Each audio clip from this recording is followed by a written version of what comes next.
13조 하나님의 섭리. 13조 하나님의 섭리는 78일차를 참고해 주시기 바랍니다. 하나님의 섭리는 풍성한 위로입니다. 제13조의 마지막 문장은 에피쿠로스 학파의 잘못된 사상에 대해서 말하고 있습니다.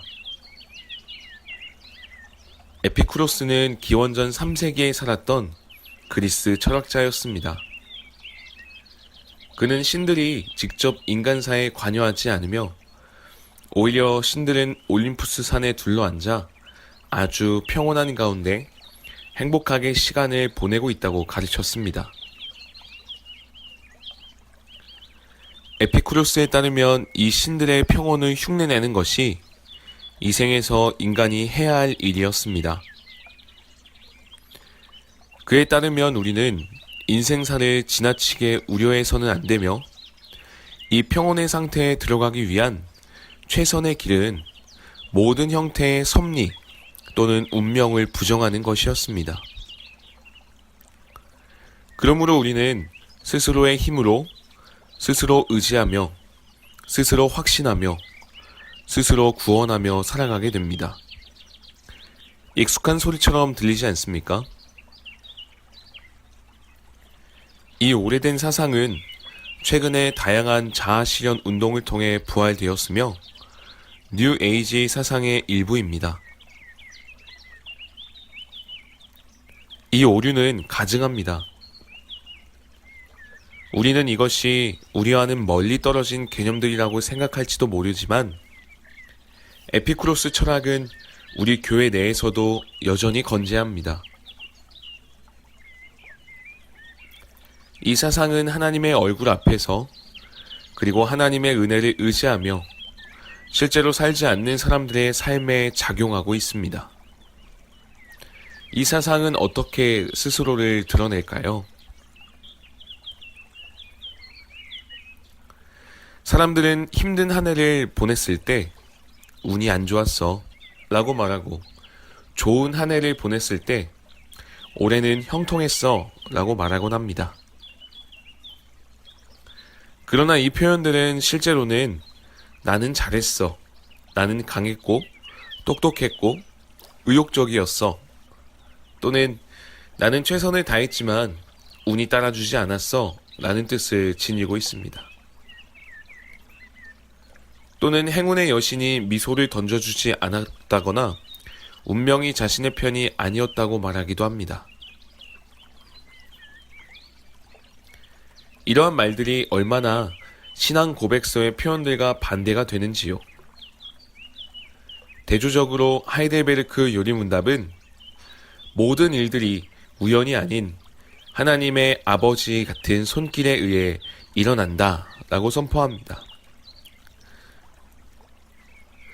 이 고백은 하나님 안에서 누리는 안식에 대한 확신을 일으킵니다. 우리는 역경 중에서 인내하고 번영 중에 감사하고 모든 일에 있어서 아무것도 우리를 그분의 사랑에서 갈라놓을 수 없다는 견고한 신뢰를 우리 신실하신 하나님과 아버지께 둘 수 있다. 왜냐하면 모든 피조물이 그분의 손 안에 있으며 그분의 뜻 없이는 움직일 수조차 없기 때문이다. 이 답변은 13조의 표현들과 완전한 조화를 이룹니다.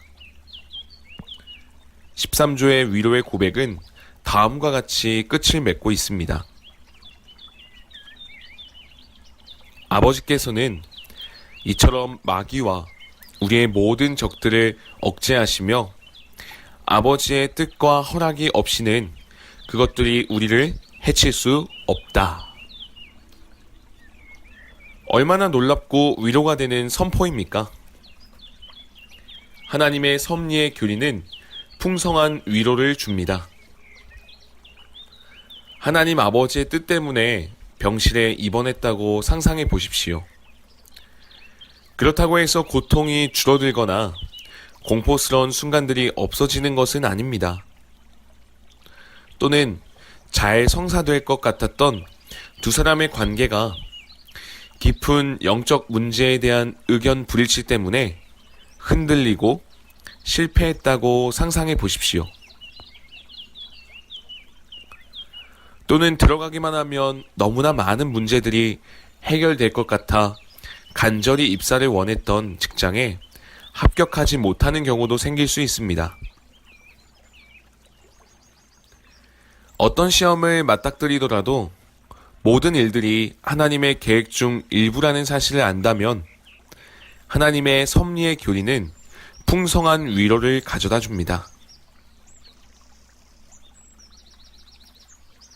유독 부정적인 상황들을 예로 들었던 이유는 그러한 때에 우리에게 위로가 필요하기 때문입니다. 그러나 우리가 긍정적인 일들을 경험하고 있을 때, 모든 일들이 잘 되고 있을 때에도 마찬가지로 동일한 교리가 우리를 인도하는 빛이 되어야 합니다. 우리는 이 모든 일들 역시 하나님 아버지의 손에서 나오는 것임을 알아야 합니다. 그 결과 우리는 우리의 삶에 하나님께서 확실히 개입하셨던 시간들을 자신 있게 돌아보며 기쁜 마음으로 경의와 확신을 표현하게 됩니다. 그럴 때 우리가 집안에서 일어나는 정전기보다는 뇌우 가운데서 좀 더 하나님을 보고 듣게 되듯이 우리 삶에 일어난 이 큰 사건들 가운데서 하나님을 조금 더 쉽게 볼 수 있음을 깨닫게 됩니다. 그러나 우리는 우리의 모든 삶에 하나님이 계셨음을 압니다. 이 사실은 우리에게 평안을 줍니다. 예수 그리스도 안에 있는 믿음의 생명으로 인하여 우리는 하나님께 다가갈 수 있고 하나님과 가까이 살아갈 수 있게 되었습니다. 그렇습니다. 너무나 가까운 나머지 우리가 하나님으로 인해 살아간다고 실제로 말할 수 있을 정도로 말입니다.